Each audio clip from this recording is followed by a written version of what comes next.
Muy bien, buenas noches todos. Espero que hayan descansado siquiera un poquito ahora durante el periodo decembrino, antes de el inicio de este nuevo año, que espero sea mejor que el anterior fue muy difícil para todos nosotros. Vamos a iniciar como lo hacemos siempre con nuestra sesión de meditación.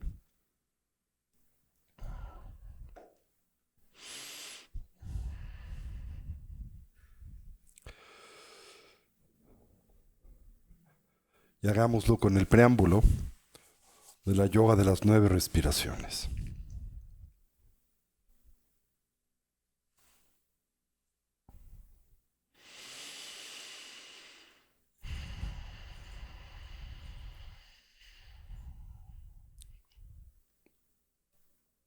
Para la misma nos ponemos derechitos con nuestra espalda erguida y nuestra cabeza en equilibrio o balance.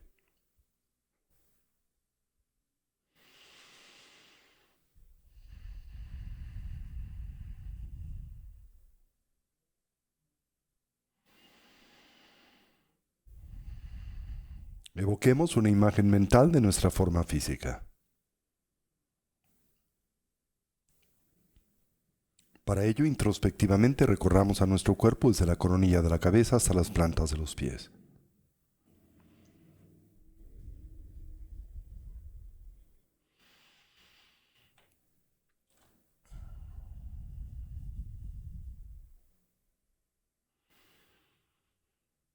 Imaginemos cómo éste se transforma en una silueta luminosa y translúcida, del todo ausente de sustancialidad, con la forma y la postura de los 7 puntos comúnmente asociada al Buda Vairochana. En nuestro medio surge el eje primario del sistema de energía sutil constituido por el canal central, el Avaduti, así como por los dos canales adyacentes, el masculino Rasana y el femenino Lalana. Al primero le concebimos como una espiga luminosa de color azul profundo, no más gruesa que el dedo meñique de la mano. Recordamos parte de la coronilla de la cabeza, ese punto conocido como la apertura de Brahma, localizado 8 dedos por detrás de la línea original del cabello, donde éste se extiende y abre como un embudo a la punta de un mosquetón. Baja ligeramente por enfrente, paralelamente a la columna vertebral, hasta arribar al chakra secreto, localizado 4 dedos por debajo del ombligo, donde éste se cierra y redondea como la punta de un bastón. Los dos canales adyacentes parten de las fosas nasales. Suben hasta la coronilla de la cabeza, donde se encorvan como el cuello de un bastón, bajando paralelamente al canal central, con el que se conectan en ese punto 4 dedos por debajo del ombligo. El canal masculino de color blanco, el lunar, y el canal femenino de color rojo, el solar. En el caso de los hombres, el primero a la derecha del canal central y en la posición inversa, correspondiente a la fisiología sutil de las mujeres. Con ello en mente, nos involucramos con la yoga de las 9 respiraciones. Le acompañamos de esa modalidad especial de respirar, la de la vasija, la del ánfora. Inhalamos la expresión pura del prana o vayu y exhalamos aquella obnubilada o contaminada. A inhalar intentamos saturar la totalidad de nuestra capacidad pulmonar. Retenemos la respiración, pausamos por un momento y volteamos la atención sobre de sí misma. Intentamos reconocer el estado y condición mental, ahora ahí presente o emergente, más profundo, concentrado, menos discursivo. Subsecuentemente exhalamos con fuerza, como si disparásemos una flecha a través de un arco. Liberamos 30% del prana presente en la parte superior del cono pulmonar, con el propósito de fortalecer al viento de sabiduría que en nosotros reside desde el inicio de esta vida en el medio del canal central, del cual dependen las altas expresiones y funciones de la conciencia. Hacemos esto 3 veces para el canal masculino, 3 para el femenino, culminando con la yoga de la gran vasija, en la que inhalamos simultáneamente por ambas fosas nasales ese prana de color azul. Retenemos la respiración, giramos el estómago 7 veces en el sentido de las manecillas del reloj, 7 veces en el sentido contrario, así mezclamos los vientos kármicos con el de la sabiduría, propiciamos la emergencia del calor interno. Exhalamos con fuerza y repetimos el proceso 3 veces. Presionamos con el dedo pulgar la primera falange del dedo anular. Le abrazamos en el gesto conocido como el puño adamantino con los dedos índices ligeramente extendidos. Y así ejecutamos la yoga de las 9 respiraciones. Procedamos en silencio por unos minutos.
Transitemos a la meditación de estabilidad.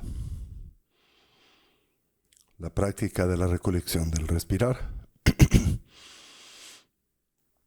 Cualquier idea, sensación o estímulo que en nosotros surja, lo observamos y liberamos.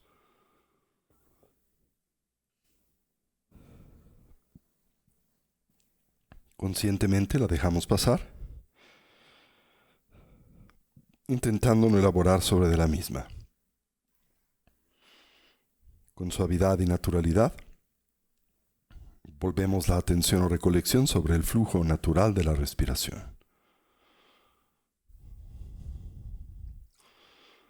Simultáneamente atendemos a la esfera de las sensaciones táctiles, en especial aquellas naturalmente asociadas a la respiración, comenzando por la relajación.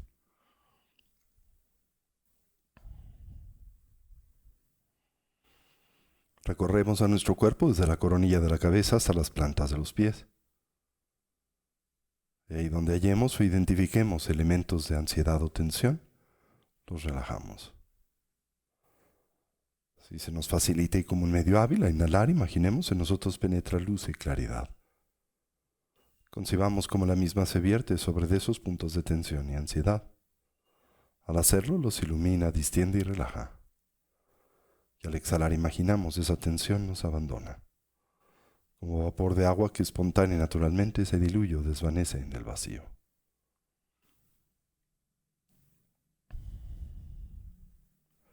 Mantengamos a nuestra recolección o presencia mental firmemente asida sobre el objeto de concentración, el respirar, mientras cultivamos una actitud de atención introspectiva, dirigida hacia la emergencia de los diferentes obstáculos que sabemos dificultan, obstruyen y así obnubilan la práctica, sobre los que aplicamos sus respectivos antídotos. De experimentar extremediación nos concentramos en la exhalación. La sensación gradual o progresiva de tranquilidad y relajación que le acompaña. Y de ser presas del hundimiento mental, el sopor sueño, la mera pérdida de claridad. Nos concentramos en la inhalación, en la viveza y alerta, en la claridad mental que ésta propicia. Así orientemos a nuestra mente y cuerpo hacia su estado natural, del todo relajado, libre de tensión, estable y quieto, dotado de claridad, alerta y una actitud de vigilancia, mientras atendemos a la respiración sin aferramiento, sin constricción y simultáneamente sin distracción. Establezcamos una transición entre la agitación o el cansancio de la tarde. El estado mental de atención y concentración necesario para el cultivo de las tres sabidurías. La del escuchar que nos conduce a la transformación conceptual. La del análisis y la investigación que nos permite fortalecer a la experiencia. Y la de la meditación que nos conduce a la plenitud de su integración. Con esta instrucción presente en silencio y por unos minutos, dediquémonos al cultivo de esta dimensión y aspecto de la práctica.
Fortalezcamos la estabilidad, ese estado y condición mental profundamente imbuido, saturado de la continua presencia de la atención. Para ello observemos la natural expansión y contracción del diafragma y del abdomen. La cercana relación presente entre ese movimiento y el de la respiración. Al inhalar observemos si el ciclo es largo o corto, si es profundo o superficial, haciendo lo mismo con la exhalación. Mientras simultáneamente atendemos la mera sensación de contacto de nuestro cuerpo con su asiento. Una vez más, de experimentar discursividad, nos concentramos en la exhalación y de ser objeto del hundimiento mental o la pérdida de claridad en la inhalación.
Finalmente acentuemos a la viveza alerta y claridad de la atención. Para ello observemos el ingreso y salida del aliento por la punta de las narices o el labio superior. La natural sensación de contraste en la temperatura del aliento al entrar y escapar por las fosas nasales. Y si se nos facilita como un medio hábil,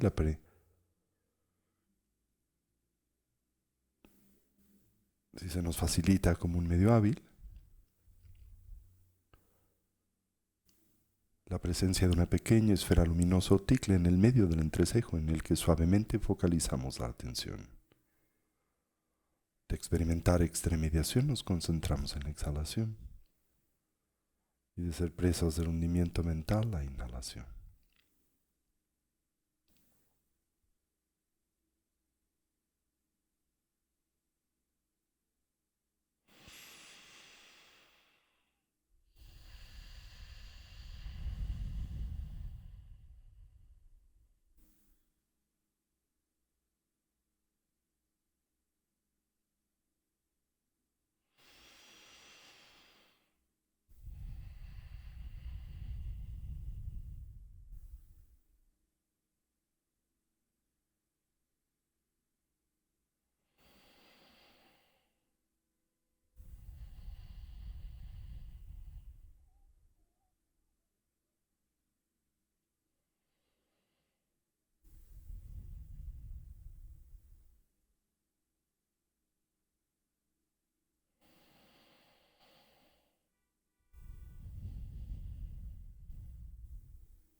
Y ahora gradual y suavemente transitemos hacia la meditación discursiva.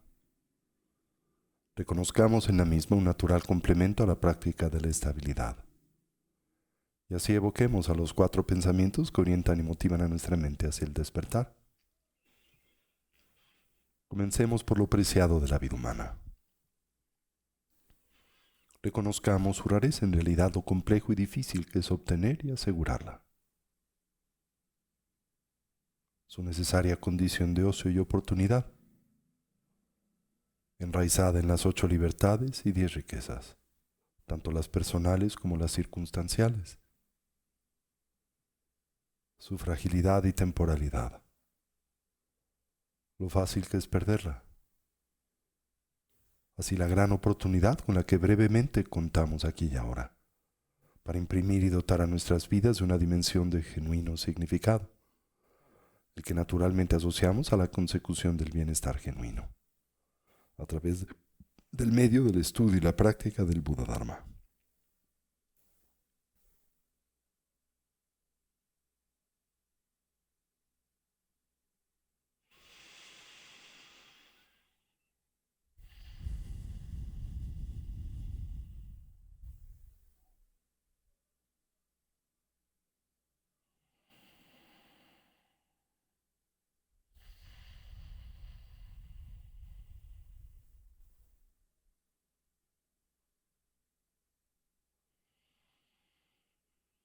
Atendamos a la muerte y la impermanencia. Como todo cambia y se transforma instante a instante, momento a momento, y como en realidad nada y nadie duran para siempre. En especial señalemos a nuestra propia condición mortal. Como la única variable del todo certera y segura en la vida es la de nuestra propia mortandad, y que en realidad desconocemos el cómo y el cuándo es que este evento acontezca. Podría ser hoy. Con base en ello intentemos reflexionar en torno a lo que debiese de ser genuinamente importante, prioritario, significativo en nuestras vidas. aquello que pueda brindar o aportarnos bienestar, paz y felicidad duradera. Contrastemos a la misma con la de su impostor, el mero placer hedónico, el sensorialmente condicionado, siempre y por definición temporal y relativo.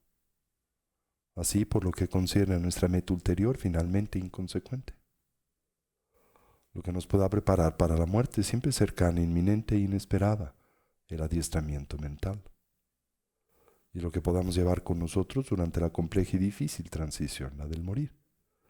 Tan solo la eterna continuidad de la conciencia y con ella sus diversas impresiones, hábitos y tendencias. Determinémonos a fortalecer aquellas positivas y virtuosas, como identificar, debilitar y trascender las negativas, las no virtuosas. En ese mismo contexto exploremos a las causas y sus consecuencias. Como nuestro presente es el natural resultado de nuestra actividad pasada, la de mente, palabra y cuerpo. Y como nuestro futuro será el efecto de la suma de nuestra actividad pasada y presente. Como todo lo que hacemos, pensamos y decimos se torna así insignificativo, haciéndonos del todo responsables de nuestra propia vida y vidas, en especial de la experiencia que de estas derivamos, siempre personal, íntima y subjetiva.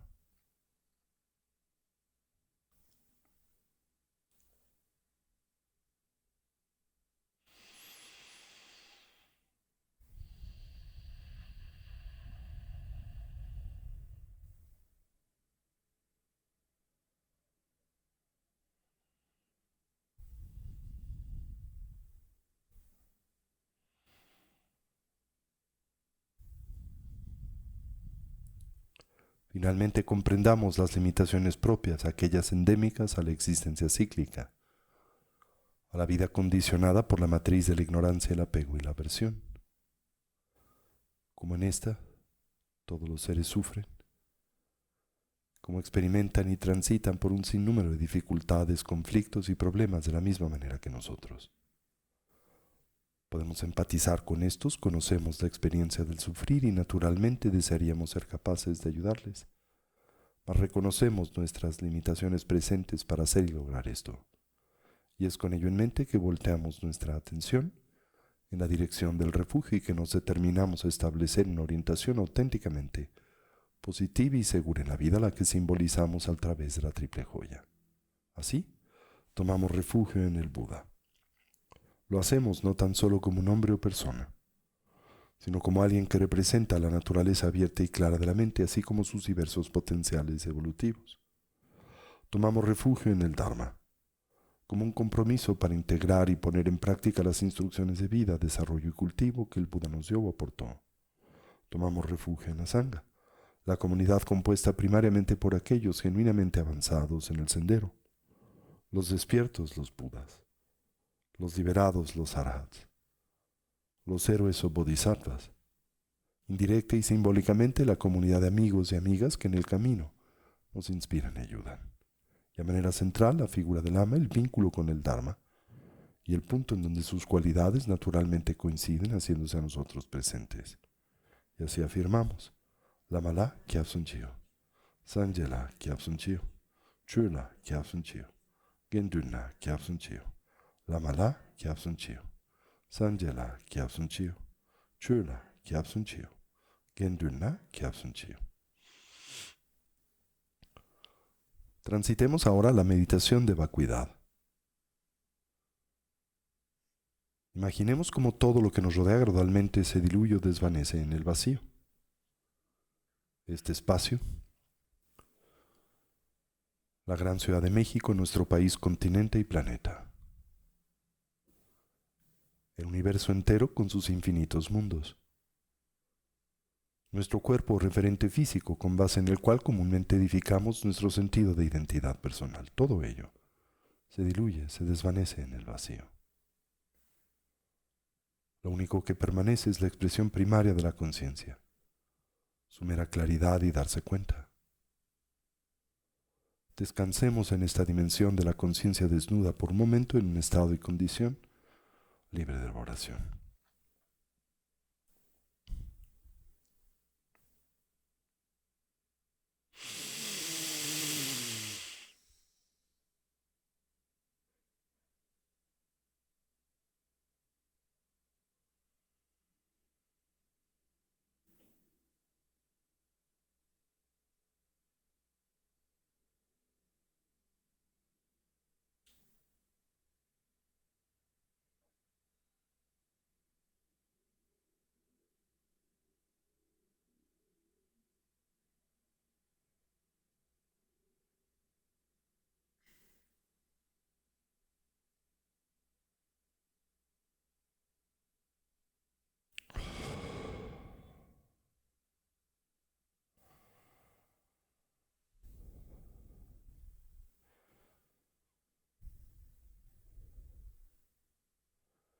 Transitemos ahora a la fase de creación o generación del Guru Yoga de Shakyamuni Buda.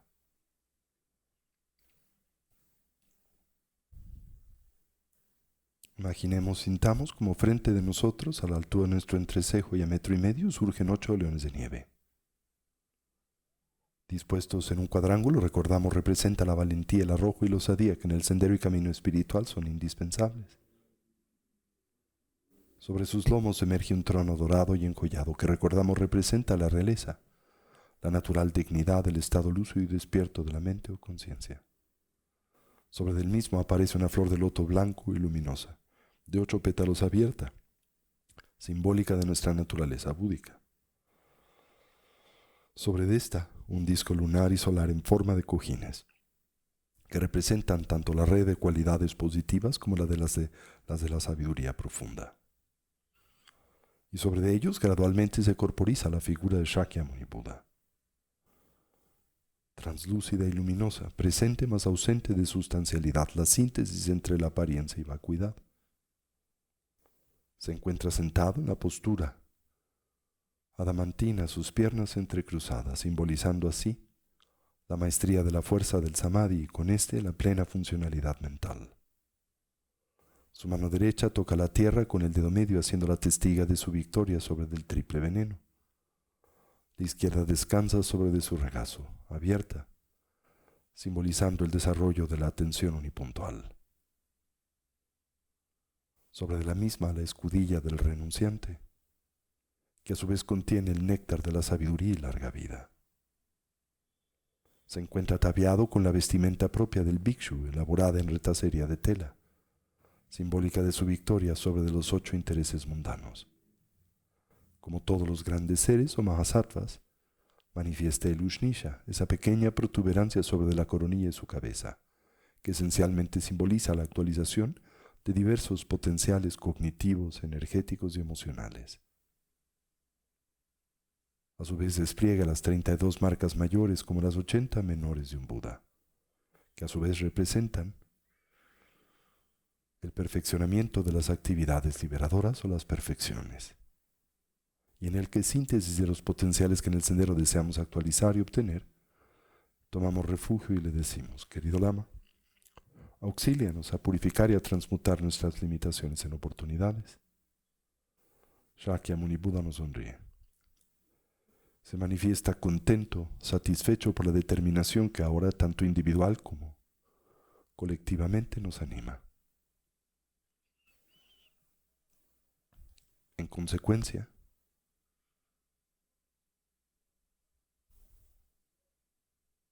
a su alrededor surge el campo del mérito.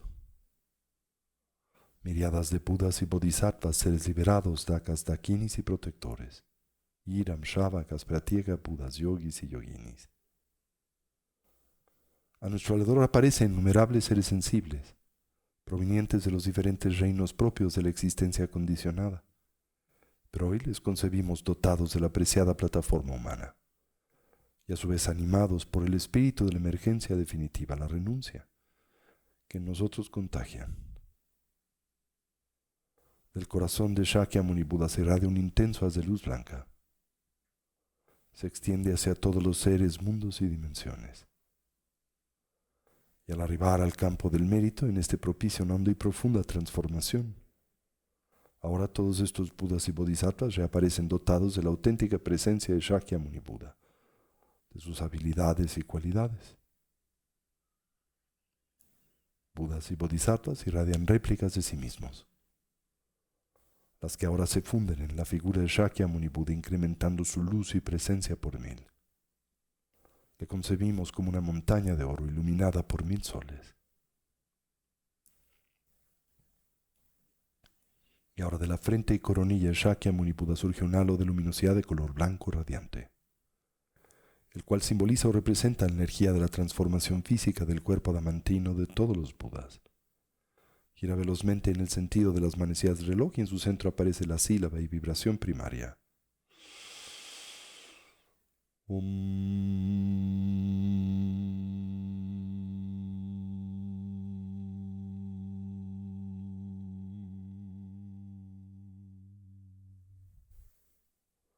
poderoso haz de esta luz y claridad es ahora irradiado de la frente del Buda hacia nuestra propia frente y coronilla, la de los seres que nos rodean. Penetra en nosotros como un espeso néctar que recorre las paredes internas de nuestro cuerpo y del mismo arrastra sus impurezas y limitaciones, lo cual dividimos en 3 etapas. En la primera imaginamos o sentimos nuestras limitaciones físicas presentes salen de nuestro cuerpo por las plantas de los pies, las palmas de las manos, los poros del cuerpo y el ano, como como tinta negra o humo negro que, al abandonarnos y vertirse sobre la tierra, se transforma en abono. En una segunda etapa imaginamos se purifican nuestras limitaciones físicas potenciales, quizá como nuestras debilidades genéticas, salen de nuestro cuerpo de la misma manera, pero ahora como pus, sangre coagulada y ennegrecida, que al vertirse sobre la tierra en ella también opera como un nutriente.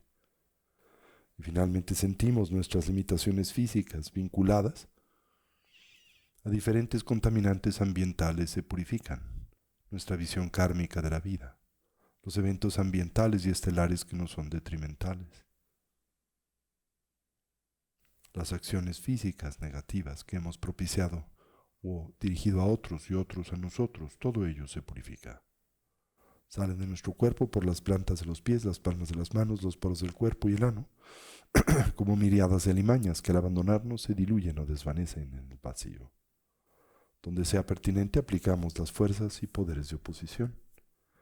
Mientras sentimos esto, experimentamos la fuerza vibratoria de la sílaba Om dentro de nosotros 3 veces.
Por el poder de la luz blanca imaginamos, sentimos nuestras limitaciones físicas, las propias, las de los seres que nos rodean, se han visto purificadas. Y ahora como nuestros cuerpos irradian esta luz y claridad a todas las direcciones en cuya sensación descansamos por momento en un estado y condición libre de elaboración.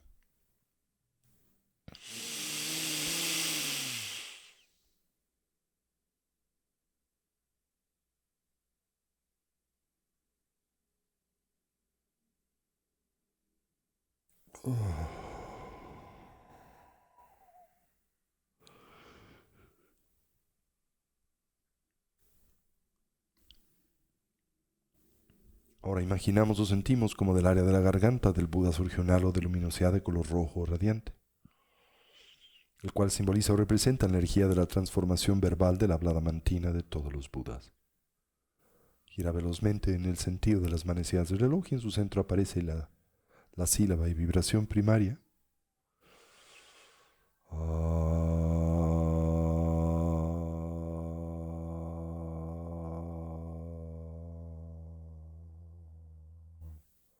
La síntesis de la perfección de la sabiduría. Un poderoso haz de esta luz y claridad es ahora irradiado de la garganta del Buda hacia nuestra propia garganta y boca. Penetra en nosotros los seres que nos rodean y gradualmente nos satura desde las plantas de los pies hasta la coronilla de la cabeza. En su superficie emergen esferas oscuras que representan nuestras limitaciones verbales o comunicativas. Toda tendencia hacia el uso de un lenguaje que divide y daña, que se muestra irreflexivo, que distorsiona y exagera la realidad, en especial cuando nos vemos movidos por fines autocentrados y egoístas.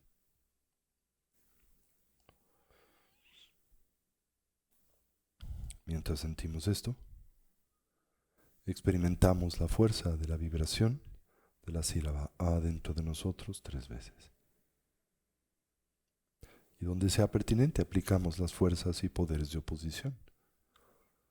Reconocemos en estas el corazón de la purificación, el arrepentimiento, que no es culpa, la determinación de enmienda,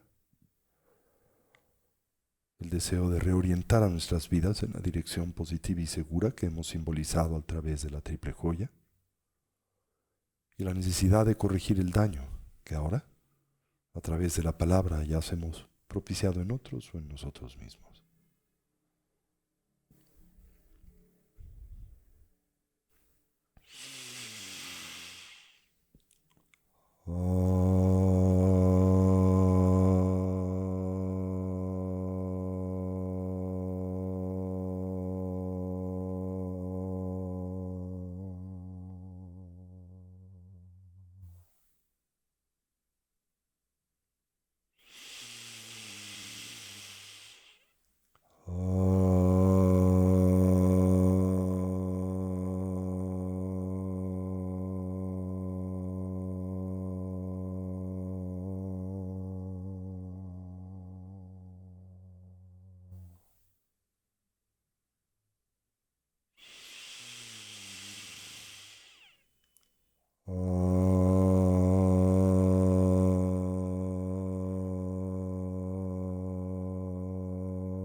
Por el poder de la luz roja, imaginamos, sentimos nuestras limitaciones verbales o comunicativas, las propias, las de los seres que nos rodean, se han visto purificadas. Y ahora, como nuestro cuerpo irradia esta luz y claridad a todas las direcciones en cuya sensación descansamos por un momento, en un estado y condición libre de elaboración.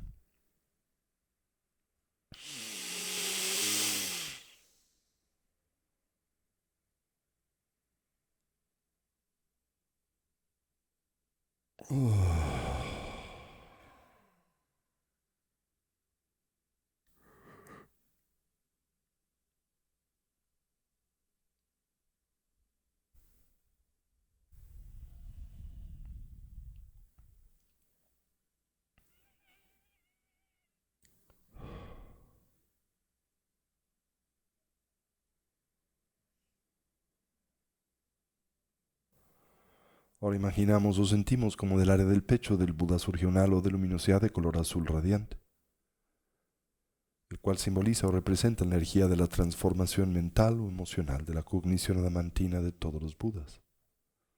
Gira velozmente en el sentido de las manecillas del reloj y en su centro aparece la sílaba y vibración primaria.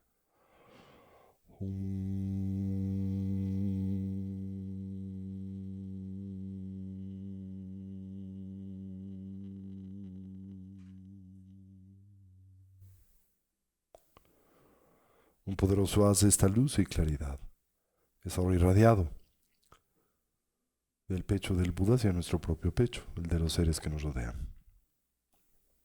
Penetra en nosotros y purifica nuestras limitaciones verbales o comunicativas. Toda tendencia de nuestras limitaciones, mentales o cognitivas. Toda forma o expresión de ignorancia, aferramiento, apego y aversión. Particularmente nuestra tendencia a la cognición dualista y su natural consecuencia a la reificación. Donde sea pertinente aplicamos las fuerzas y poderes de oposición. Mientras sentimos esto,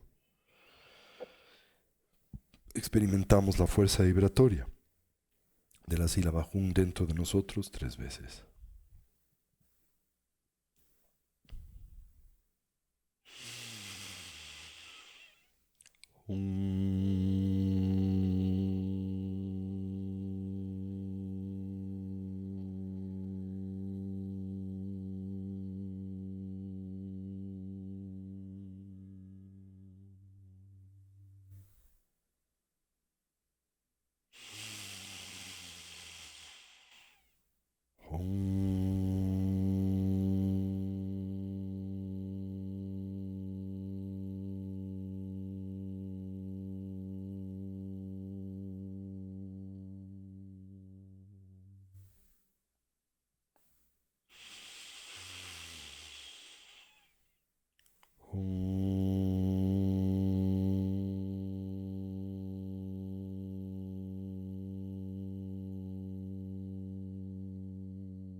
Por el poder de la luz azul, imaginamos, sentimos nuestras limitaciones mentales y emocionales, las propias, las de los seres que nos rodean.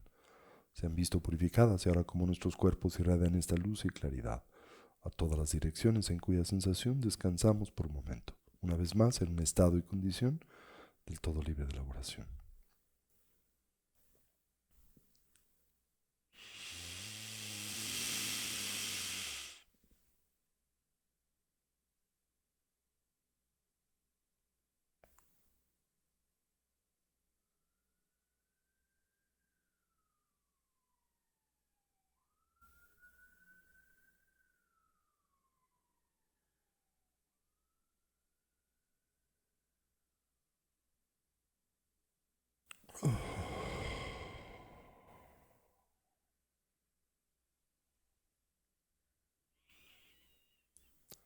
Ahora imaginamos o sentimos como estas tres luces son simultáneamente irradiadas del Buda hacia nosotros.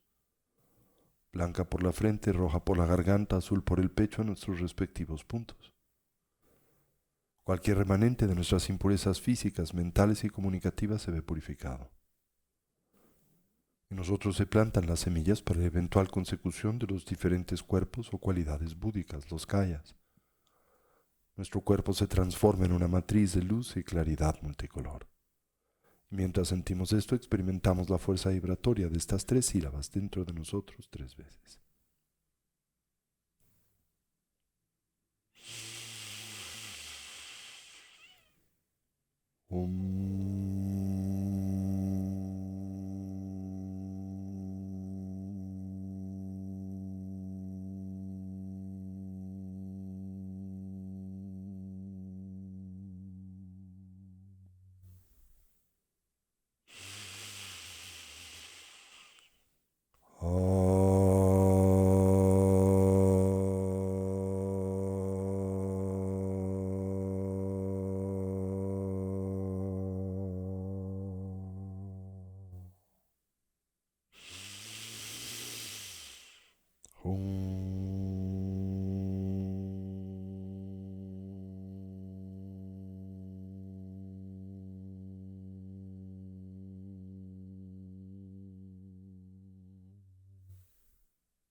Por el poder de estas tres luces, imaginamos, sentimos nuestras limitaciones físicas, mentales y comunicativas se han visto purificadas. Y ahora como nuestros cuerpos irradian luz y claridad multicolor a todas las direcciones en cuya sensación descansamos por momento, en un estado y condición libre de elaboración.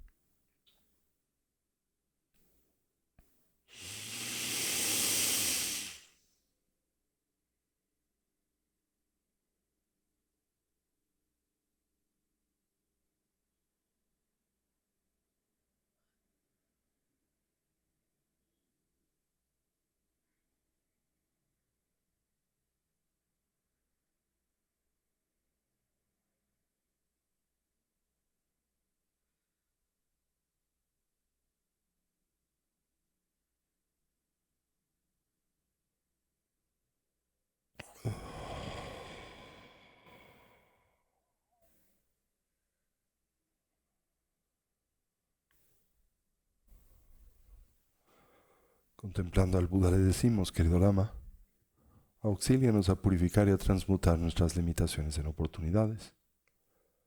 Shakyamuni Buda responde y nos dice, queridos hijos e hijas de la buena familia del Mahayana, de seguro que a través de esta práctica en efecto sus limitaciones se ven purificadas. Y ahora transitamos a la fase de integración. Shakyamuni Buda se desplaza y coloca sobre la coronilla de nuestras cabezas, 4 dedos por encima de estas y 8 por detrás de la línea original del cabello, viendo nuestra misma dirección. Budas y Bodhisattvas se disuelven en luz y claridad y penetran por la coronilla de la cabeza de Shakyamuni Buda una vez más, incrementando su luz y presencia por 1000.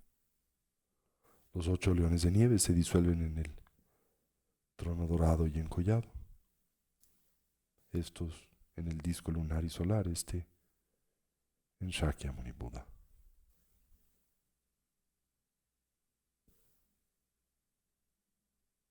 Ahora Shakyamuni Buda se disuelve en luz y claridad y penetra por la coronilla de nuestras cabezas. Se funde en nosotros como el agua se diluye en el agua. Imaginamos que no queda resto alguno de nuestra identidad ordinaria y convencional, animada por nuestra historia individual. Y reemergemos dotados de la auténtica presencia de Shakyamuni Buda, con ella de sus habilidades y cualidades.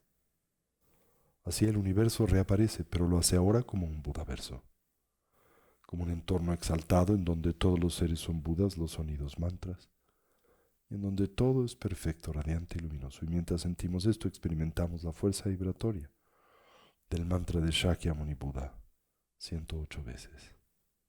Tayatao Muni Muni Mahamuni Soha. Tayatao Muni Muni Mahamuni Soha. Tayatao Muni Muni Mahamuni Soha.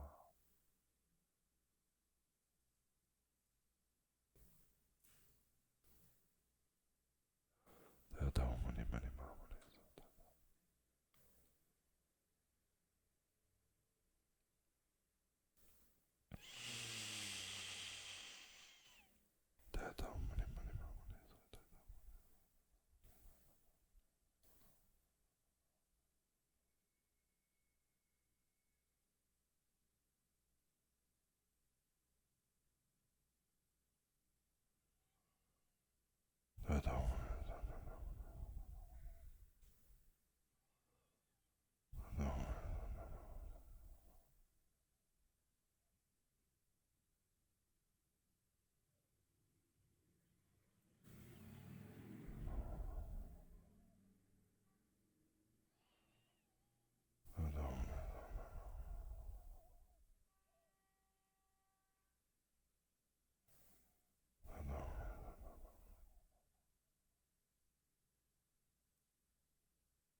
Tayatao Muni Muni Mahamuni Soha. Tayatao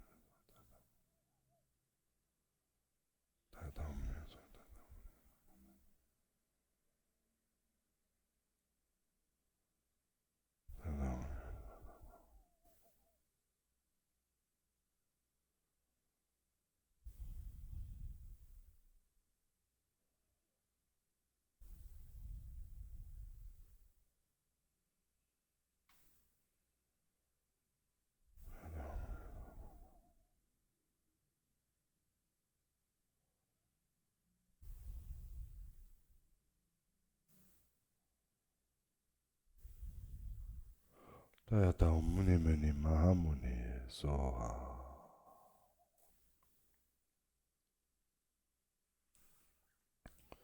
Y ahora transitamos a la fase de perfeccionamiento. Recordamos a través de la misma, ensayamos la transición del dormir y el morir. Esa condición y circunstancia en donde la luz clara esencial de la mente se manifiesta de forma natural.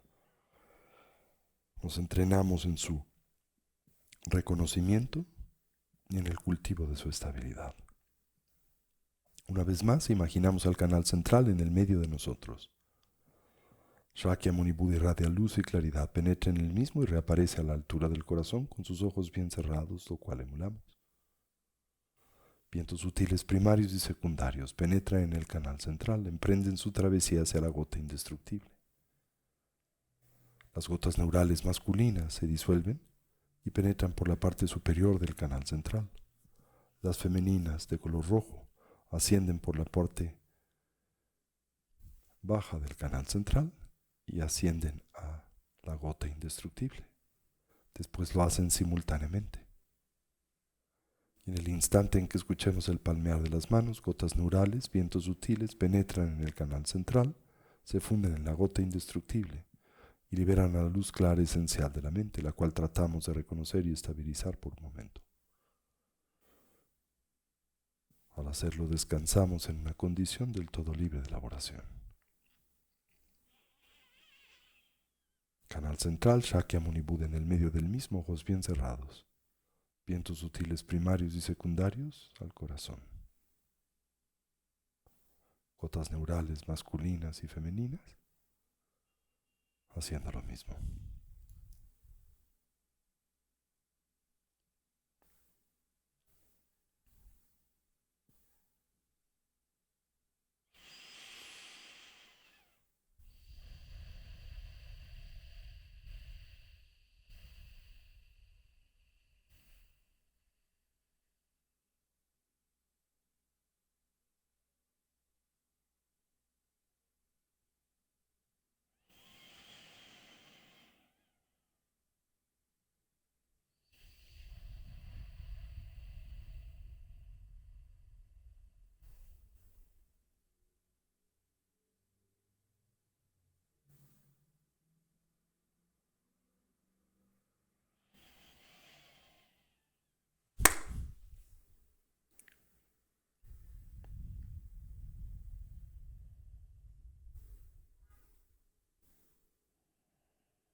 Y así terminamos por dedicar el mérito. Deseamos cualquier potencial positivo que a través de este medio ya hemos desarrollado o cultivado sirva y sea de beneficio a todos los seres. Que podamos todos actualizar nuestros potenciales como trascender nuestras diferentes limitaciones. Que una mentalidad altruista pueda nacer donde no ha nacido y se incremente donde ya existe. Que todos los seres puedan ser felices y dejar de sufrir. Y que pronto todos podamos actualizar el estado y la condición de la mente de sabiduría y compasión de un Buda, no solo a nuestro propio beneficio, sino en particular en el de aquel de los que nos rodean. ¿Así es? Así es. Así es. Que va de ñuto dana mazon de tujune doa che llamado padi sala copa jo chanjo sencho rinpoche ma que pana che chuchi que panyam pa me payang. Kung ne kung du pe wa shu om ahum bense guru pe maseti hum. Tayata muni muni mahamune soha om ahum. Y así incorporamos y traemos este espacio y lugar de nueva vez nuestra atención.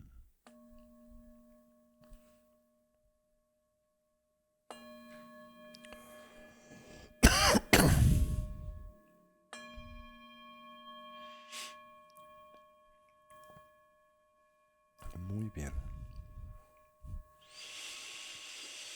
Recordarán, hemos estado analizando y progresando en el estudio de el sistema de las etapas del camino al despertar, el Amrim. Recordarán, al mismo se le divide en 3 diferentes categorías: las instrucciones y enseñanzas que se conciben de importancia y trascendencia para el practicante de capacidad inicial, aquellas que son propias para el practicante de capacidad intermedia y finalmente las que caracterizan al practicante de capacidad avanzada. Y nos hemos estado concentrando en las enseñanzas e instrucción que es propia del practicante de capacidad intermedia. Y en ese contexto estamos abordando un núcleo primario de instrucción en la tradición, que es el de las 4 nobles verdades. ¿Se acuerdan? Muy bien. Ahora, simultáneamente es importante tener en cuenta que las 4 nobles verdades representan el corazón del Dharma, ¿sí? De hecho, pues comunican lo que fue, pues, no solo la instrucción elemental, sino también la estructura elemental de los descubrimientos que condujeron al Buda, a Siddhartha Gautama, a la condición del despertar. La verdad del sufrimiento, aquella que es propia del origen, que le da pie o causa, la verdad de la posible cesación del sufrimiento y la verdad del camino que conduce a dicha cesación, que simultáneamente en nuestra tradición se presenta a través del medio del noble octuple sendero y se sintetiza en lo que Asanga presenta como el triple entrenamiento superior, el Trishiksha, el entrenamiento en Shila, la autodisciplina ética o la moralidad, Samadhi, el cultivo de la funcionalidad mental y finalmente Prajna o el desarrollo de la sabiduría que penetra y discrimina. Hemos estado hablando acerca de la primera de las 4 nobles verdades, la verdad del sufrimiento, que decíamos en realidad representa el señalamiento de una variedad de condiciones limitativas por las que los seres sensibles, cotidiana y recurrentemente por la existencia transitamos. Se refiere no solo al dolor, sino también a la insatisfacción, el sufrimiento, la ansiedad existencial, que en buena medida caracterizan a nuestra vida, ¿sí? Y dividíamos a el mismo, recordarán o tendrán presente, en 3 fases, ¿verdad? El dolor común, el dolor del cambio, la mutación o la transformación, y el dolor que se describe como todo presente o permeante, propio de la existencia cíclica de la vida condicionada, precisamente por la matriz de la ignorancia, el apego y la aversión. De esto, pues estuvimos hablando, recordarán, ¿no? El dolor común, que se refiere al dolor de nacer, el dolor del crecer, envejecer, enfermar, el dolor del morir, el dolor de no obtener lo que nos es grato o perder lo que nos es grato, el dolor de, el dolor de la muerte, el dolor que vincula la incertidumbre con la que en la vida nosotros vivimos, y así simultáneamente. Hablamos también del dolor del cambio, que en esencia se refiere a una de las fuentes elementales de sufrimiento e insatisfacción que caracterizan a la vida de los seres sensibles, que es nuestra, pues, digamos, instintiva resistencia al cambio, la mutación y la transformación, y nuestra exigencia de permanencia sobre lo que es impermanente, que naturalmente propicia y determina toda variedad de conflictos y limitaciones. Y finalmente, lo que denominamos el dolor todo permeante o inclusivo de la existencia cíclica o de la vida condicionada. De este tan solo empezamos a hablar, ¿recuerdan? Bien. Esta dimensión del dolor y el sufrimiento se refiere fundamentalmente al desconocimiento de la naturaleza compuesta de todos los fenómenos. Recordarán que desde la perspectiva de la tradición budista y correspondiente a la segunda de las 4 nobles verdades, la causa primaria que propicia nuestro dolor y sufrimiento en el contexto de la existencia cíclica, del samsara, como le llamamos, es la ignorancia, ¿verdad? Pero por ignorancia lo que comprendemos es un crónico desconocimiento ¿de qué? De la manera en que las cosas son. Y un aspecto fundamental de la manera en que las cosas son es su condición de impermanencia o transitoriedad. Esto no tan solo es propio de los fenómenos con los que nosotros pues interactuamos cotidianamente, sino en particular es una característica de cómo es que nosotros también como individuos y personas existimos. La identidad con la que nosotros contamos no es una que el Buda nos invite a negar en su totalidad. La tradición budista no cree o no plantea, no postula una total ausencia de la existencia del yo. Más bien lo que plantea es la ausencia de la existencia de un particular tipo de yo que contempla como inviable, imposible o fantasioso. Y ese yo es uno dotado de realidad objetiva, de existencia unitaria, independiente, autónoma y permanente.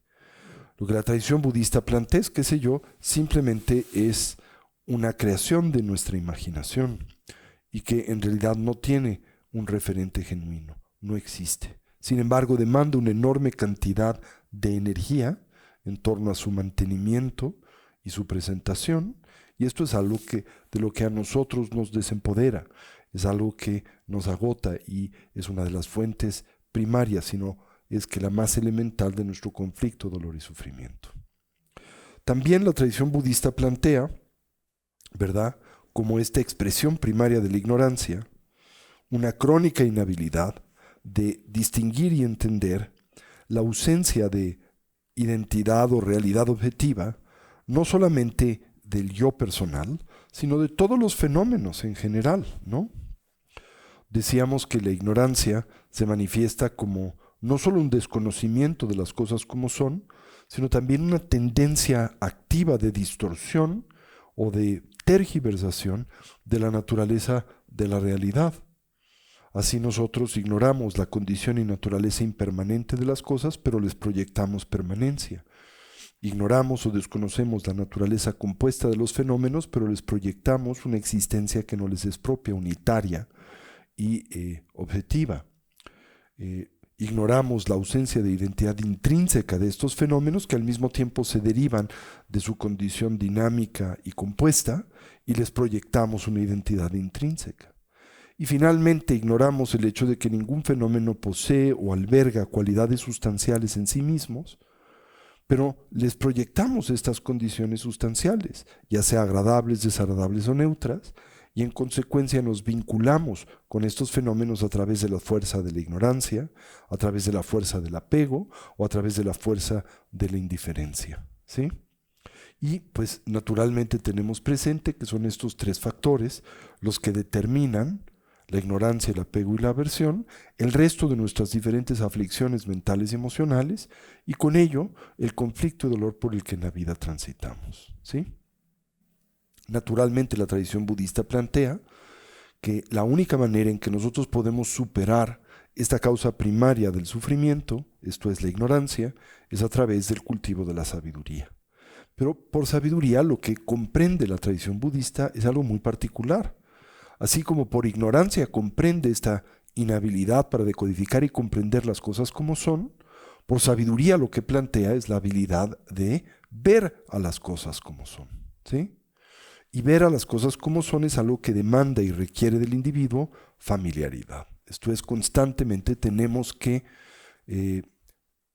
cuestionar la naturaleza de las apariencias con las que convivimos, la naturaleza de la identidad que nosotros sentimos tener o poseer, y a través de la fuerza del análisis y la investigación, de construir estas nociones que son equívocas o fantasiosas y sustituirlas por aquellas que son coherentes y correctas, y descansar en esa conclusión de tal manera que poco a poco vaya degradando nuestra distorsión primero intelectual o conceptual de la naturaleza de las cosas, y después poco a poquito se convierte en una especie de total convicción, certeza, pero ya no solo conceptual o intelectual, sino intuitiva y anímica, y es en ese momento que la ignorancia se ve erradicada, ¿sí?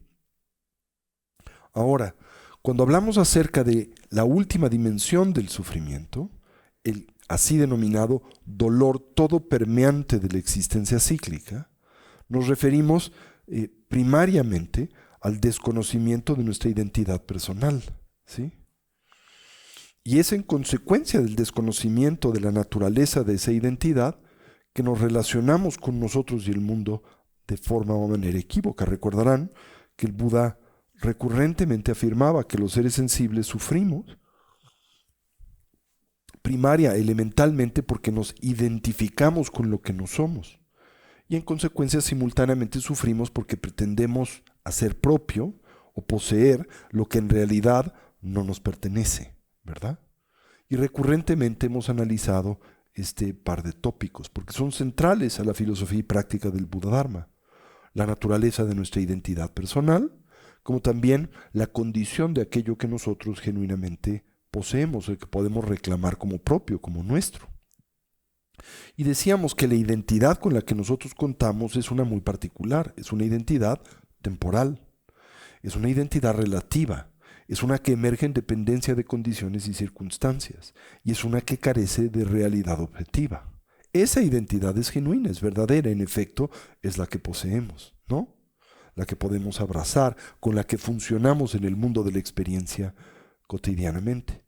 Pero cuando elevamos a esa identidad a una dimensión que es impropia y fantasiosa, y cuando le proyectamos cualidades y características que no le son propias, esto es, las de la permanencia, la existencia unitaria, autónoma, independiente, bueno, en ese momento, pues esa identidad se convierte en algo que naturalmente nosotros tenemos que defender y proyectar, y siendo en realidad una identidad fabricada, fantasiosa, temporal y relativa, pues produce y nos orienta naturalmente hacia la experiencia de la decepción, el sufrimiento, el dolor y la insatisfacción.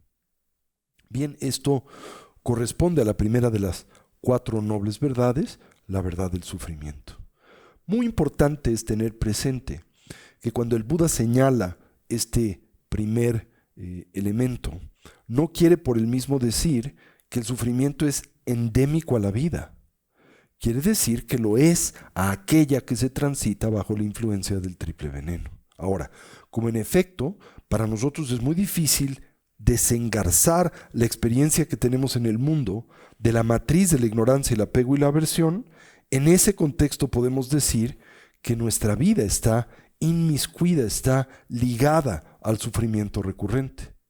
Pero no porque esto tenga que ser algo endémico en la vida, sino que lo es en dependencia de la manera en que nosotros nos relacionamos con la misma. Y precisamente el objetivo, tanto del estudio como de la práctica del Dharma, es trascender esa condición y circunstancia. Y el planteamiento del budismo es en extremo optimista y positivo al señalar que esto no solamente es algo que deseamos, sino que es propio y que es posible, ¿sí? Pero para ello, naturalmente, tenemos que comenzar por identificar cuál es el origen del sufrimiento. Y con ello transitamos a la segunda de las 4 nobles verdades, la verdad de lo que llamamos origen o samudaya, ¿sí? Y el origen del sufrimiento es el triple veneno: la ignorancia en torno a la naturaleza de las cosas, entre ellas nuestra identidad personal, la manera en que nosotros como individuos existimos, y lo que se deriva de esta ignorancia, que son las fuerzas del apego y la fuerza de la aversión, que naturalmente producen el resto de las aflicciones mentales y emocionales. Bien, ahora, en el contexto de la tradición budista es aquí que simultáneamente se presenta un nuevo tópico que es central para la filosofía budista. Y este tópico es el de la cadena de los 12 eslabones del surgimiento dependiente, lo que denominamos también los 12 nidanas en la lengua sánscrita. Nidana quiere decir eslabón, ¿sí? Y representan un muy metódico estudio ¿de qué? De la naturaleza de nuestro involucramiento con el mundo a través de la fuerza de la ignorancia.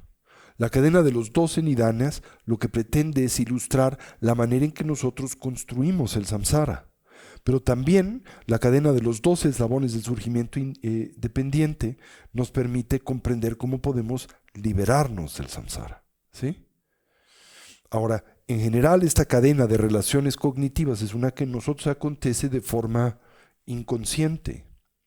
Y lo que buscamos a través de su exploración es hacernos lúcidos en torno a la manera en que esa variedad de patrones en nosotros funciona y poder romper la continuidad de los mismos y con ello lo que fabrican o producen, que es precisamente esa condición limitada o limitativa de vida o experiencia, que es la del samsara.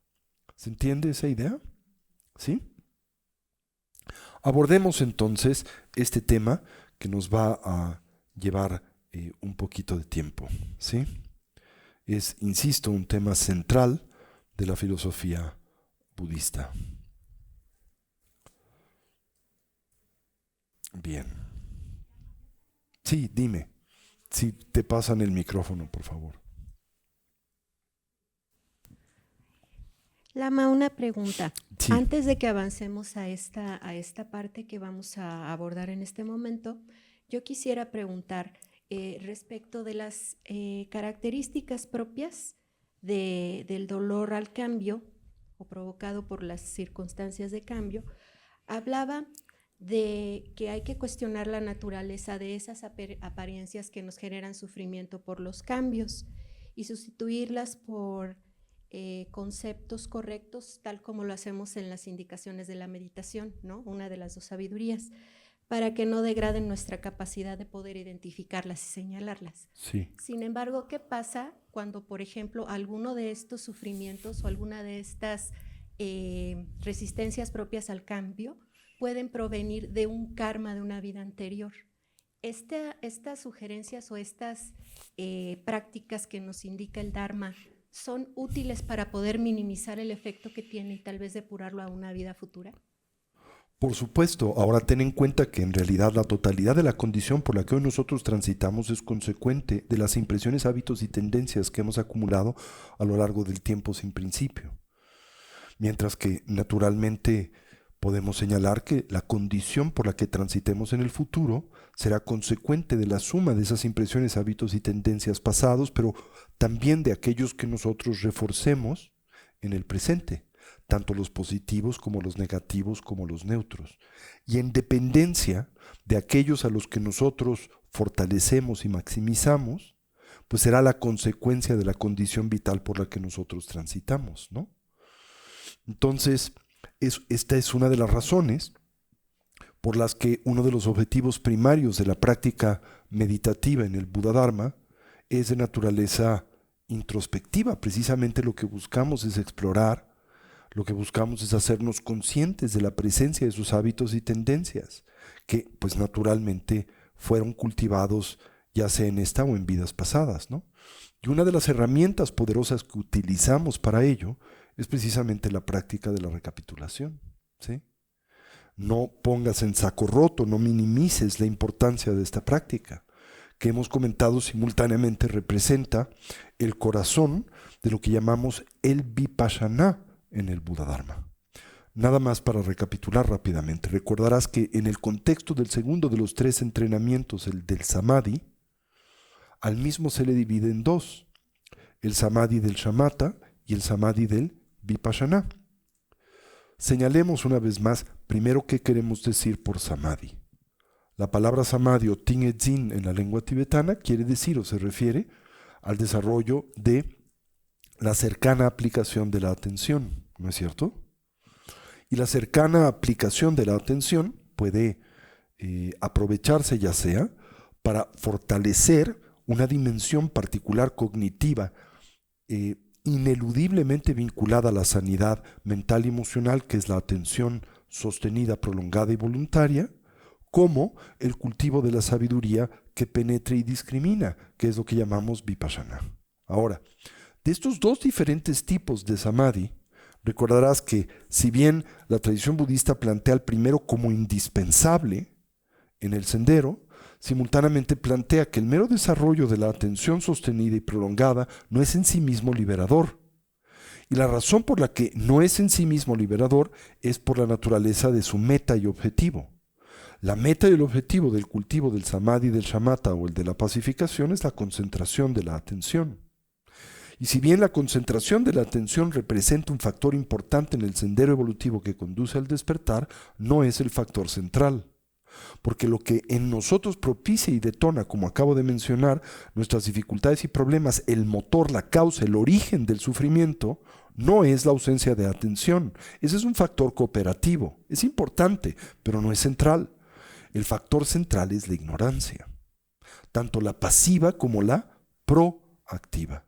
Así, entonces, la única manera en que nosotros podemos superar o podemos trascender las causas que propician nuestras dificultades y problemas recurrentes en esta y en vidas futuras es a través del cultivo de la sabiduría.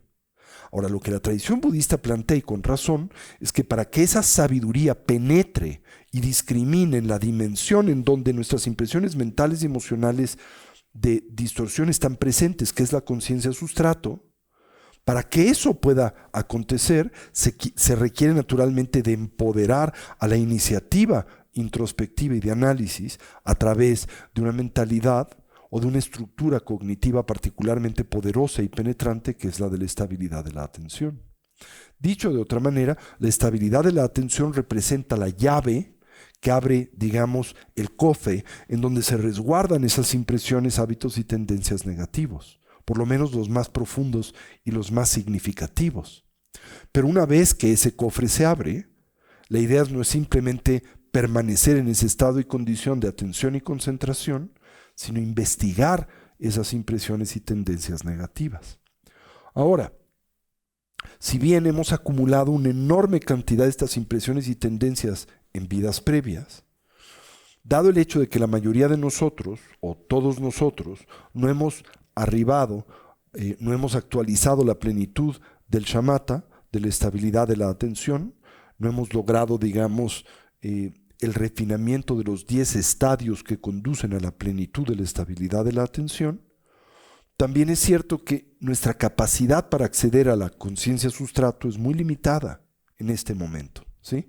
Para acceder a la conciencia sustrato se requiere por naturaleza el logro de la estabilidad de la atención, para acceder a la misma de forma sostenida, ordenada y prolongada, ¿no? Claro que podemos acceder a la conciencia sustrato por momentos, tener atisbos de la misma, aún con el grado limitado de atención con el que contamos. Pero no lo podemos hacer de forma sostenida y ordenada, porque para eso se requiere, el prerequisito es una mente estable y concentrada. ¿Me sigues? Bien, ahora, si bien entonces identificar esas impresiones y tendencias cultivadas en el pasado, por ahora es muy difícil para nosotros, porque no tenemos recolección de nuestras vidas previas. Para ello, insisto, tendríamos que acceder a la conciencia sustrato. Lo que sí es cierto, y esto es algo bien importante de tener en cuenta, es que estas impresiones, hábitos y tendencias son en nosotros reiterativas, repetitivas, se manifiestan y proyectan constantemente en la vida. No importa que nosotros no podamos reconocer cuál es su origen en vidas previas, porque lo importante es que finalmente podemos reconocer su presencia y recurrencia en la vida presente. Recordarán, por ejemplo, cuando hablábamos acerca de la estructura de la práctica de la recapitulación, el famoso Purvanivasa Anushmriti Jnanam, ¿no? Cuando hablábamos acerca de la misma, decíamos que, bueno, en el caso del Buda, esa iniciativa fue una en extremo ambiciosa. Lo que el Buda hace en la primera fase de la noche que le conduce al despertar es consecuente de su logro, no solo de la estabilidad meditativa, sino de las absorciones meditativas que le siguen. Las 4 concentraciones propias del reino de la forma y las 4 concentraciones, las más refinadas, a las que se puede arribar del reino de la no forma, ¿sí? Él, que había logrado a través de su entrenamiento yógico la maestría de esos estados alterados de conciencia, tiene esta habilidad de poder acceder a sus vidas previas. Y lo que hace es un recuento metódico de esos hábitos y tendencias que más tarde replantea y organiza precisamente en la estructura de las 4 nobles verdades, ¿verdad? Y a través de ese medio aplica los antídotos pertinentes con precisamente la práctica del Vipassana y se libera y logra el despertar y la iluminación. Pero bueno, decía, en nuestro caso, esta es una meta compleja porque no tenemos acceso a esas vidas previas y no tenemos acceso porque no hemos actualizado, por lo menos hasta ahora, la estabilidad de la atención. Ahora, cuando digo no la hemos estabilizado, no quiero decir no la podemos estabilizar, solo que estamos en una fase del sendero en donde todavía no arribamos a ese nivel de logro. Claro que mi esperanza es que en esta vida y antes de morir lo logremos, ¿no? Y es algo a lo que a todo mundo le insto a que se comprometa con su entrenamiento contemplativo y eventualmente se dé la oportunidad de involucrarse con retiros en donde uno se esfuerce, ¿verdad?, a cultivar ese orden de coherencia de la atención y la concentración, que tiene además muchos efectos positivos colaterales en la vida, ¿sí? Y en el envejecimiento simultáneamente. Pero bueno, la realidad es que en este momento no hemos logrado ese objetivo. Pero no debemos de desmotivarnos porque si bien ese recuento de vidas previas por ahora es inviable para nosotros, esos hábitos y tendencias que hemos cultivado en el pasado se hacen presentes en el futuro y son tan repetitivos que en realidad no es indispensable el explorar y analizar de dónde vienen. Lo indispensable es simplemente comprender cómo funcionan, ¿sí? Y si haces esto en el presente, siquiera utilizando como referente una semana de tu vida, es algo similar o es algo proporcional, digámoslo así, al haberlo hecho en un recuento de infinitas vidas previas, ¿sí? ¿Por qué? Decía mi maestro, ¿no?, Tulkugen, porque somos los seres humanos, los seres ordinarios, desgraciadamente infinitamente repetitivos, ¿sí? Entonces él decía, en tu caso no es tan importante el hacer ese recuento de infinitas vidas previas, porque si haces el recuento de tu vida presente, habrás hecho el recuento de tus infinitas vidas previas. ¿Por qué? Porque esta vida es en formato y naturaleza muy similar a las que has tenido en el pasado. Así que abócate a explorar esas tendencias y hábitos actuales y no te obsesiones o desmotives creyendo que tu capacidad de progresar en el camino es limitada porque no puedes explorar tus vidas previas. ¿Se entiende eso? Entonces debemos de empezar de esa manera y la práctica de la recapitulación es un instrumento muy poderoso para hacer esto. De hecho, es la primera práctica que yo enseño de Vipassana. Bueno, primero generalmente abordamos los pensamientos que orientan al despertar, que son prácticas de Vipassana, y después la práctica de la recapitulación. La considero y contemplo de verdad increíblemente importante, precisamente para identificar esos hábitos y tendencias vitales que nosotros se presentan comúnmente de forma inconsciente y reiterativa, y aplicar los respectivos antídotos, ¿verdad? ¿Se entiende eso? Bien, ahora, la práctica del Vipassana se distingue de la práctica del Shamatha en el hecho de que en la primera lo que se busca, en el Shamatha, es solo atención y concentración, focalidad. Mientras que en la práctica del Vipassana lo que se cultiva es la investigación, la discriminación, ¿verdad? Precisamente identificar en el contexto de tu desempeño vital todas las instancias en donde atiendes a lo impermanente como permanente. Todas las instancias en donde proyectas existencia unitaria a aquello que existe en dependencia de partes, condiciones y circunstancias. Todas las instancias en donde tú proyectas una identidad intrínseca sobre lo que no la tiene, tan solo poseyendo una identidad temporal y relativa. Y todas las instancias en donde tú exiges bienestar genuino de lo que tan solo te puede aportar uno temporal y relativo, o de lo que en realidad en ti detona y propicia conflicto, dolor y sufrimiento. Esos son los tópicos primarios de investigación del Vipassana. Pero la idea es que nosotros no los abordemos desde una perspectiva como abstracta, digámoslo así, ¿sí? Sino que lo hagamos vinculando esta exploración a nuestro desempeño vital cotidiano. Por eso, desde la perspectiva budista se plantea, y hablábamos de esto precisamente en nuestra última sesión del año, hace un par de semanas, hablábamos acerca de la importancia de abandonar las causas que producen el sufrimiento, ¿no? Bien, ¿hasta aquí me siguen? Ahora, decíamos que la causa primaria que propicia nuestro sufrimiento es la ignorancia, ¿verdad? Pero la ignorancia ¿de qué? Una vez más, de la manera en que las cosas son. ¿Y cómo es que las cosas son desde la perspectiva budista? Son vacías. ¿De qué? Bueno, para plantearlo de la forma más sencilla posible, de todas las fantasías que les proyectamos. De eso es de lo que están vacías. No son esas fantasías. ¿Y cuáles son esas fantasías que proyectamos sobre el mundo de la experiencia? Lo acabo de mencionar, ¿verdad? La permanencia, la existencia unitaria, la identidad intrínseca, las cualidades sustanciales. Pero todas esas fantasías que proyectamos sobre el mundo son increíblemente dominantes y son increíblemente influyentes en la manera en que transitamos nuestra experiencia vital. Y es por ello que operan, se dice, como la causa fundacional de nuestros conflictos y dificultades. Así que el objetivo primario del cultivo de la sabiduría en el Buda Dharma es entender la vacuidad. Y a través de claramente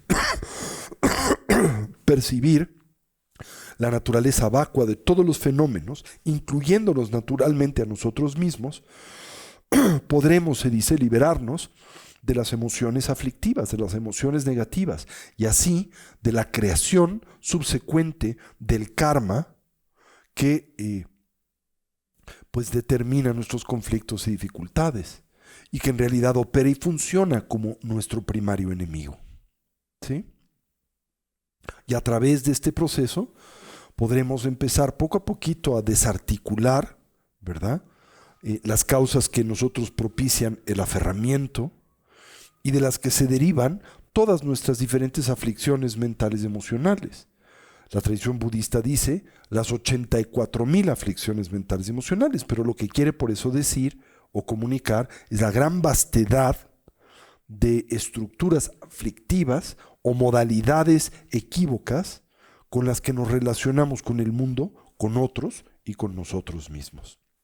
En el momento en que nosotros empezamos a desarrollar y a fortalecer este tipo de comprensión intuitiva, lo que llamamos esta inteligencia penetrante y discriminativa, eso es el prajna, ¿se acuerdan?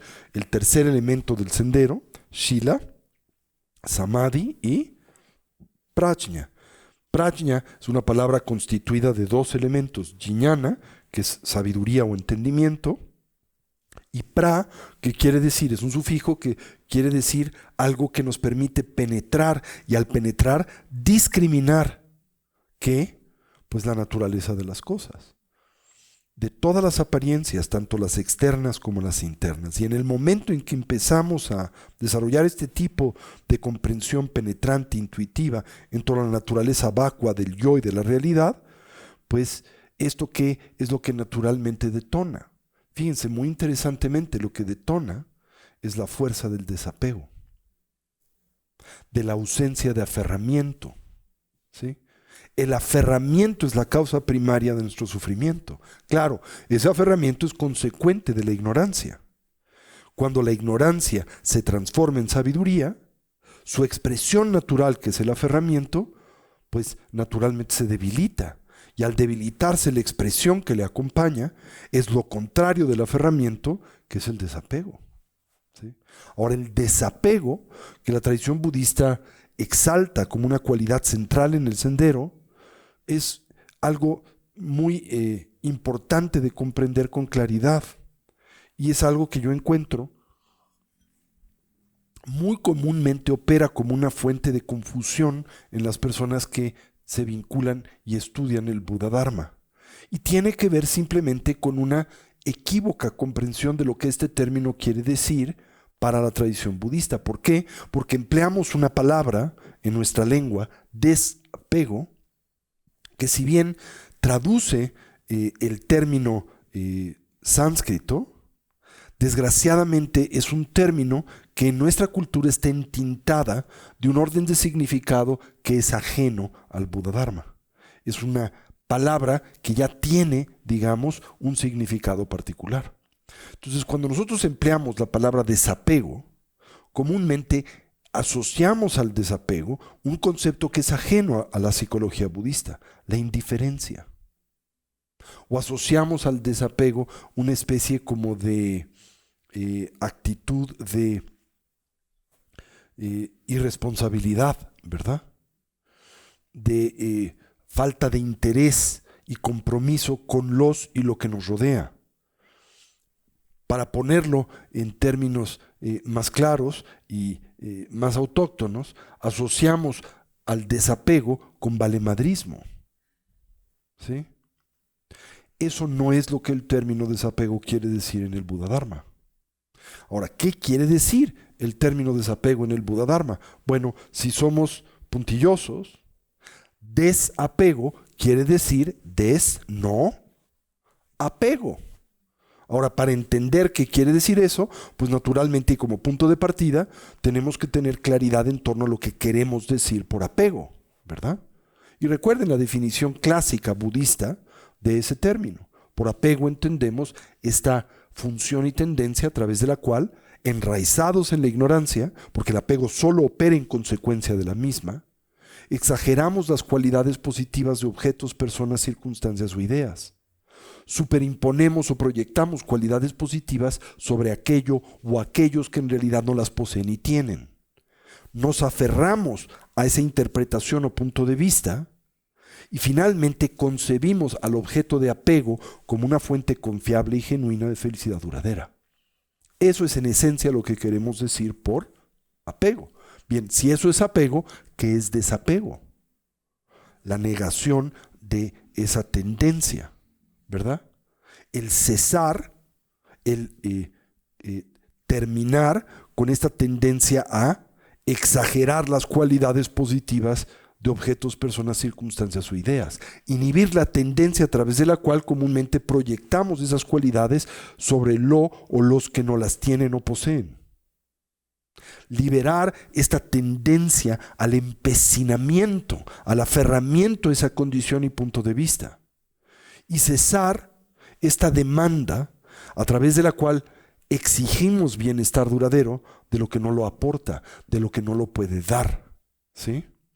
Y recordarán que hemos hecho o hemos abordado este tema de forma muy amplia en el pasado, ¿verdad?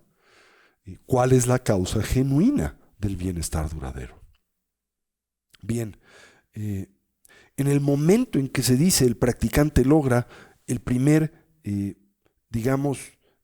instante de comprensión intuitiva o penetración en la vacuidad del yo y de la realidad, pues poco a poquito empezamos a vencer la esclavitud, digámoslo así, ¿verdad? Que en nosotros propicia y produce o detona la ignorancia. Y esto es lo que en la tradición budista se señala como el más poderoso ataque al más importante enemigo con el que nosotros tenemos que contender. Y desde la perspectiva budista, ese enemigo no es uno externo, sino es siempre un enemigo interno. Y el enemigo interno es la ignorancia, ¿sí? Al reducir el aferramiento, que es una causa primaria de nuestra ansiedad, dolor y sufrimiento, empezamos también a desarticular, ¿verdad?, la cadena de la existencia no iluminada, de la existencia no lúcida o despierta.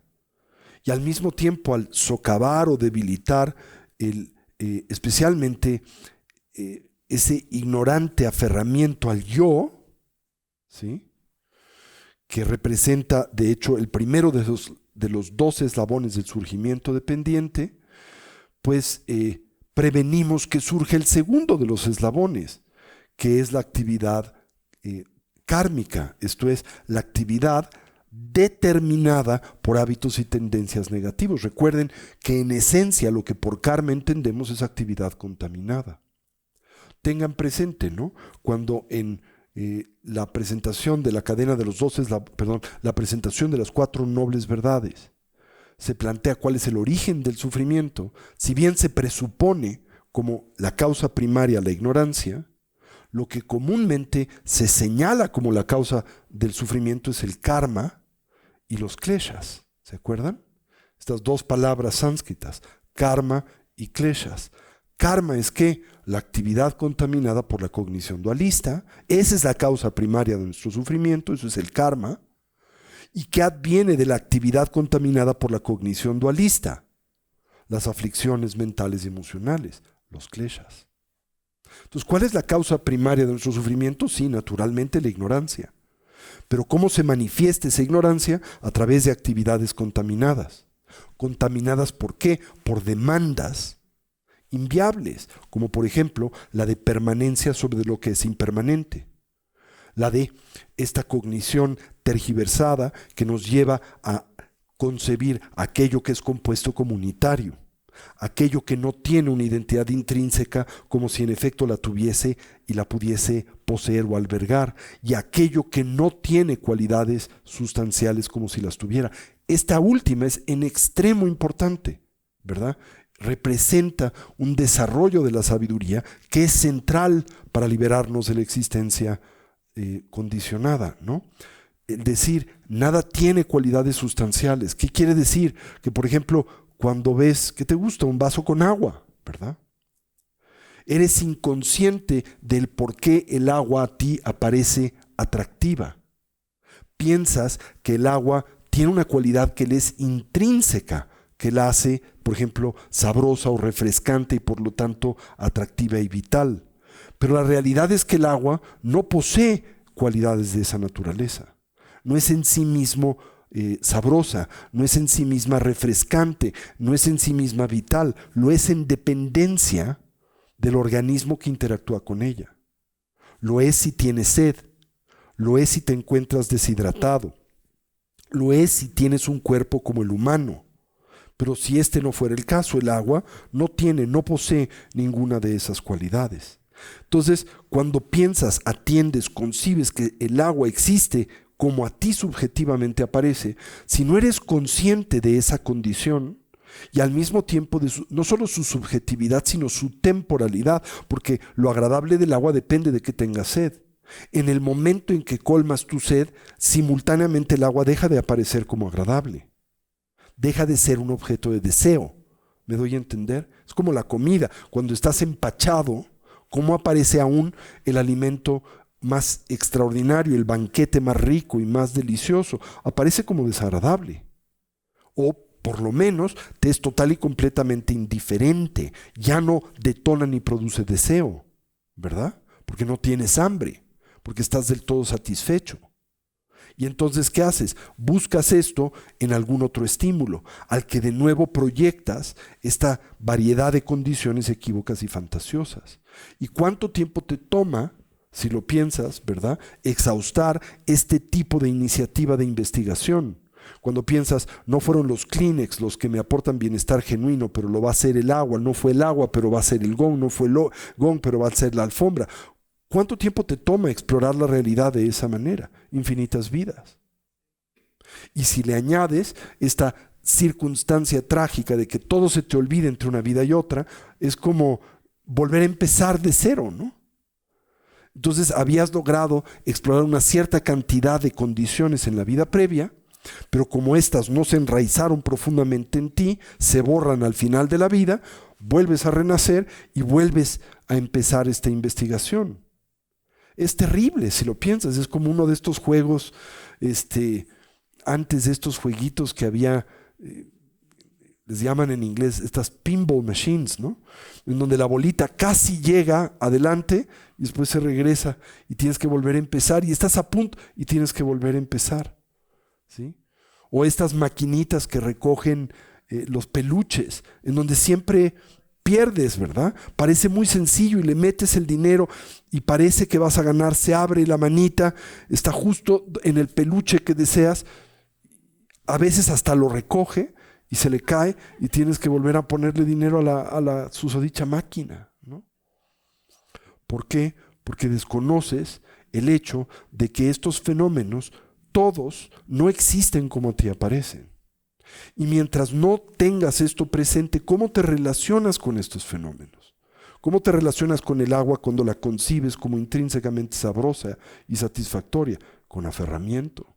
¿Y qué acontece cuando alguien te pide algo de tu agua o cuando el agua se acaba?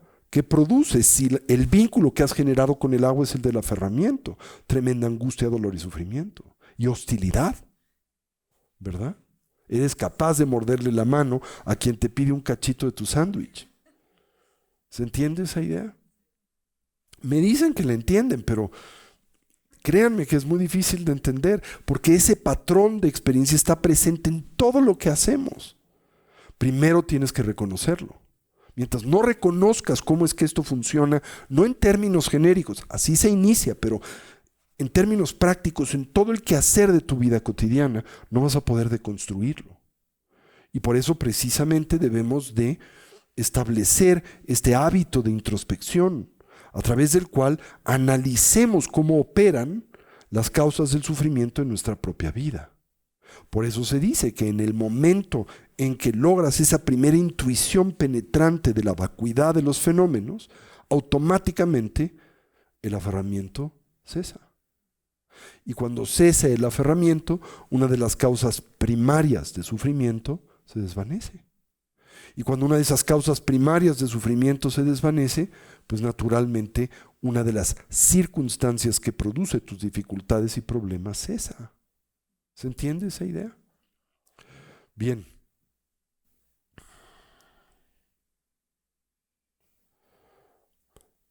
Bien, ahora. Pero también tenemos que preguntarnos qué es lo que esto significa con precisión. Si nosotros arribamos al entendimiento o al conocimiento de que ese yo al que nosotros nos aferramos está vacío, no existe, eso nos podría conducir a la idea de que nosotros como individuos u otros, como personas, tampoco existimos o existen. Y esto es algo de lo que la tradición budista ha sido acusado a lo largo del tiempo por otros, y particularmente por individuos o tradiciones que no comprenden el planteamiento budista. No quiere decirse por la ausencia de identidad intrínseca que el individuo no exista. Quiere decirse que no existe como aparece. No es que nosotros en nuestra totalidad no existamos. No quiere decirse que cuando yo entienda la vacuidad de mi identidad personal voy a desaparecer como una bola de humo. Quiere decir que va a desaparecer el aferramiento neurótico que ha establecido una identidad que es temporal y relativa. ¿Sí? Esto es fundamental. Entonces, lo único que se plantea en la tradición contemplativa budista debe de ser negado es precisamente el aferramiento a ese yo sustancial. Eso es lo que en la tradición budista llamamos el primario objeto a refutar. ¿Sí? No el yo, sino ese yo en particular. No vas a refutar el agua, sino el agua que percibes y concibes de una forma equivocada. ¿Y cómo hacer esto? Bueno, para esto exploramos precisamente la cadena de los 12 eslabones del surgimiento dependiente, que representan el corazón o el origen de nuestro sufrimiento. ¿Hasta aquí me sigue? Empecemos entonces con este tema, que nos va a tomar un poquito de tiempo, porque representa la mecánica entera de cómo los seres sensibles armamos al samsara. Pero a través de entenderla, también tenemos la oportunidad de desarmar al samsara. ¿Sí? ¿Y cómo se desarma el samsara? En cada instante de tu experiencia, momento a momento, en cada acción de mente, palabra y cuerpo que llevas a cabo en el día. Claro, para que esto funcione, tienes que estar atento, ¿no? Y si no estás atento, pues toda esta mecánica no funciona. Y para que estés atento, pues tienes que cultivar esta habilidad a través del proceso contemplativo. De ahí el cultivo de lo que llamamos las 3 sabidurías. La sabiduría de escuchar el Dharma, de reflexionar en torno al mismo y después de interiorizarlo a través de la práctica meditativa. Entonces, bueno, qué mejor que comenzar el año con la exploración de este tema central de la filosofía y práctica del Buda Dharma, que es precisamente el de la cadena de los 12 eslabones del surgimiento dependiente. ¿Ok? Bueno, pues aprovecho de nueva vez para desearles el mejor de los años. Espero que en el mismo tengan salud, que tengan prosperidad, abundancia y en especial que progresen en el camino al despertar y que progresen genuinamente, no solo desde una perspectiva conceptual, sino experimental. Esto es lo más importante, lo que le aporta y lo que le confiere a la vida, como tantas veces hemos dicho, genuino significado. ¿Ok? Bueno, pues terminemos aquí y dediquemos como siempre el mérito y deseemos que cualquier potencial positivo que a través de este medio ya hemos desarrollado o cultivado, que sirva y sea de beneficio a todos los seres. Que podamos todos actualizar nuestros potenciales como trascender nuestras diversas limitaciones. Que una mentalidad altruista pueda nacer donde no ha nacido y se incremente donde ya existe. Que todos los seres puedan ser felices y dejar de sufrir. Y que pronto todos podamos actualizar el estado y la condición de la conciencia de sabiduría, bondad y compasión de un Buda, no solo en nuestro propio beneficio, sino en el de aquel de los que nos rodean. ¿Así es? Así es. Así es. Kiwa de nyudo dalamasan de jujune doa de chamado pade salagu pasho. John Jobson Jorin Poche Makie Pana Chechuchi Kiepanyam Pame Payan Kungne Kungdu Pawasho. Omahum Benzeguru Pemasitihum. Y aprovecho también para recordarles que en esta temporada invernal pues hay muchas enfermedades propias de la temporada, influenza, el propio COVID, ¿no? Así que cuídense y sigan usando su cubrebocas, es la mejor protección que podemos usar, por lo menos durante el invierno, ¿ok? Muchas gracias, que estén bien y nos veremos la semana próxima.